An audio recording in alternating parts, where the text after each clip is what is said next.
اعوذ باللہ من الشیطان الرجیم بسم اللہ الرحمن الرحیم۔ اللہ سبحانہ و تعالی نے سود کو حرام فرمایا ہے اور یہ بہت ہی سخت گناہ ہے، کبیرہ گناہ ہے اور جہنم میں لے جانے والا عمل بد ہے۔ چنانچہ اللہ سبحانہ و تعالی قرآن مجید فرقان حمید میں سورہ البقرہ کی آیت نمبر 275 سے 281 تک ارشاد فرماتا ہے، بسم اللہ الرحمن الرحیم۔ الذین یأکلون الربا لا یقومون الا کما یقوم الذی یتخبطہ الشیطان من المس ذلك بأنهم قالوا إنما البيع مثل الربا وأحل الله البيع وحرم الربا فمن موعظة من ربه فانتهى فله ما سلف وأمره إلى الله ومن عاد فأولئك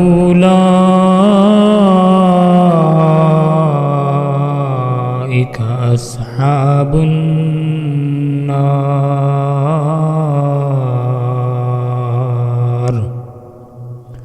هم فيها خالدون۔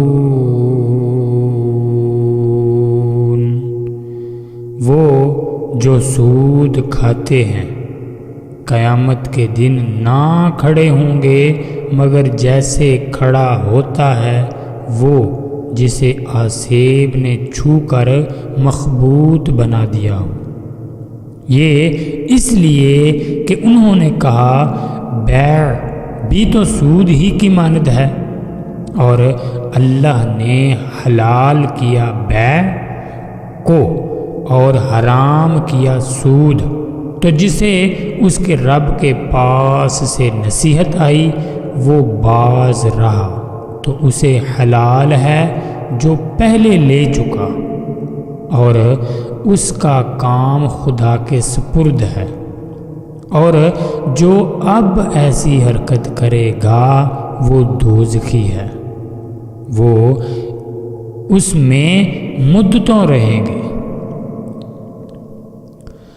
یمحق اللہ الربا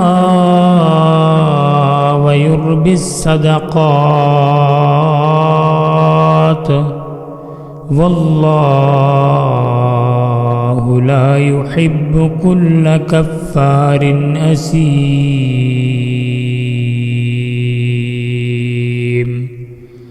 اللہ ہلاک کرتا ہے سود کو اور بڑھاتا ہے خیرات کو، اور اللہ کو پسند نہیں آتا کوئی ناشکرا بڑا گناہ گار۔ ان الذین آمنوا وعملوا الصالحات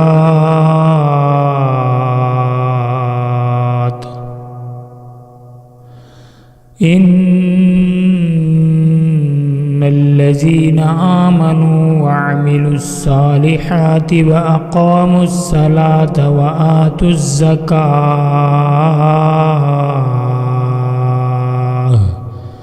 لهم أجرهم عند ربهم ولا خوف عليهم ولا هم يحزنون۔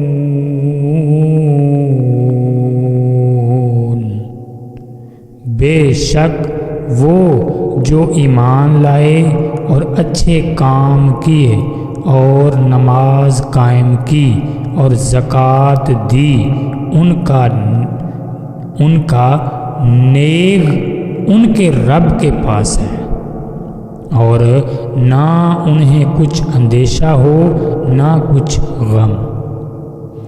یا ایھا الذین آمنوا یا ایھا الذین آمنوا اتقوا اللہ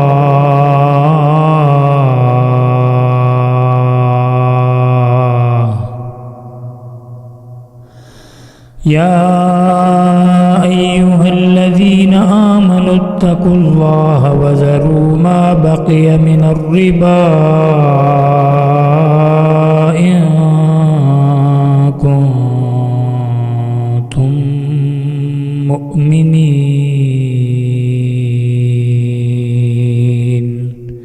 اے ایمان والو، اللہ سے ڈرو اور چھوڑ دو جو باقی رہ گیا ہے، سود اگر مسلمان ہو۔ یعنی اے ایمان والو، اللہ سے ڈرو اور چھوڑ دو جو باقی رہ گیا ہے، سود اگر مسلمان ہو۔ فَإِن لَّمْ تَفْعَلُوا فَأْذَنُوا بِحَرْبٍ مِّنَ اللَّهِ وَرَسُولِهِ وَإِن تُبْتُمْ فَلَكُمْ رُءُوسُ أَمْوَالِكُمْ لَا تَظْلِمُونَ وَلَا تُظْلَمُونَ۔ پھر اگر ایسا نہ کرو تو یقین کر لو اللہ اور اللہ کے رسول سے لڑائی کا، اور اگر تم توبہ کرو تو اپنا اصل مال لے لو، نہ تم کسی کو نقصان پہنچاؤ نہ تمہیں نقصان ہو۔ وَإِن كَانَ ذُو عُسْرَةٍ فَنَظِرَةٌ إِلَى مَيْسَرَةٍ وَأَن تَصَدَّقُوا خَيْرٌ لَّكُمْ إِن كُنتُمْ تعلمون۔ اور اگر قرض دار تنگی والا ہے تو اسے مہلت دو آسانی تک، اور قرض اس پر بالکل چھوڑ دینا تمہارے لیے اور بھلا ہے اگر جانو۔ وَاتَّقُوا يَوْمَ تُرْجَعُونَ فِيهِ إِلَى اللَّهِ ثُمَّ تُوَفَّى كُلُّ نَفْسٍ مَا كَسَبَتْ وَهُمْ لَا يُظْلَمُونَ۔ وَاتَّقُوا يَوْمًا تُرْجَعُونَ فِيهِ إِلَى اللَّهِ ثُمَّ تُوَفَّى كُلُّ نَفْسٍ مَا كَسَبَتْ وَهُمْ لَا يُظْلَمُونَ۔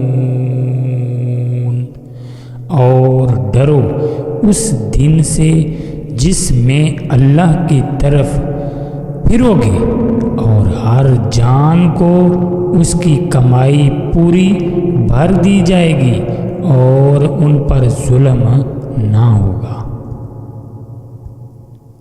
نبی کریم صلی اللہ تعالی علیہ وآلہ وسلم نے مہلک کبیرہ گناہوں کا بیان فرماتے ہوئے ارشاد فرمایا کہ سود کھانا بھی گناہ کبیرہ ہے۔ یہ صحیح مسلم کی حدیث ہے۔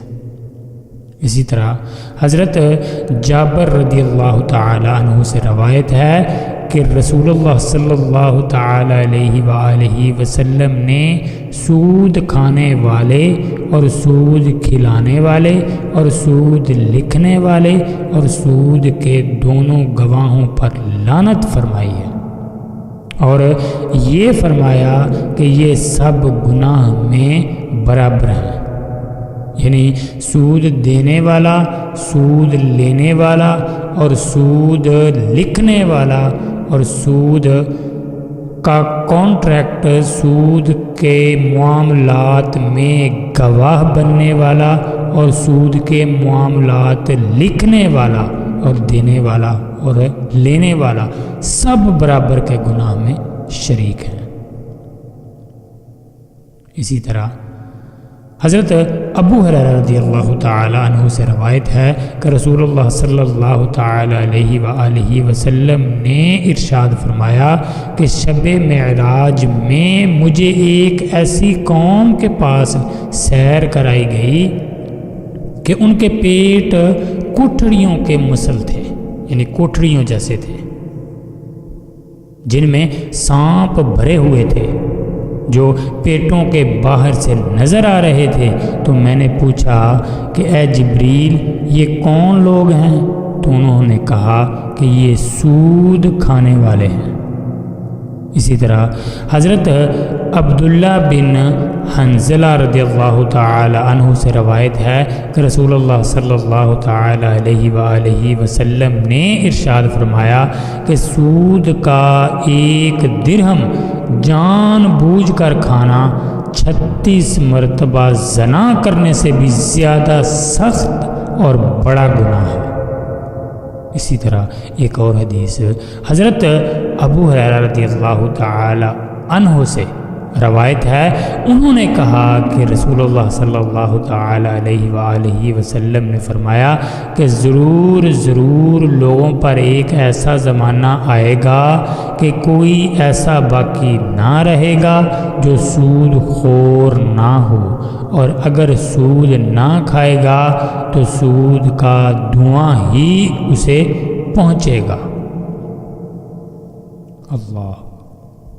حضرت عبداللہ بن مسعود رضی اللہ تعالی عنہما سے روایت ہے کہ انہوں نے کہا کہ بے شک سود اگرچہ کتنا ہی زیادہ ہو مگر اس کا انجام مال کی کمی ہی ہے۔ اللہ سبحانہ و تعالی سے دعا ہے کہ اللہ سبحانہ و تعالی ہمیں اس بری لعنت سے، اس گناہ کبیرہ سے، اس جہنم میں لے کر جانے والے گناہ سے بچنے کی توفیق عطا فرمائے، اور اپنے پیارے حبیب کے صدقے ہمیں آخرت کی تیاری کرنے کی توفیق عطا فرمائے۔ السلام علیکم ورحمۃ اللہ وبرکاتہ۔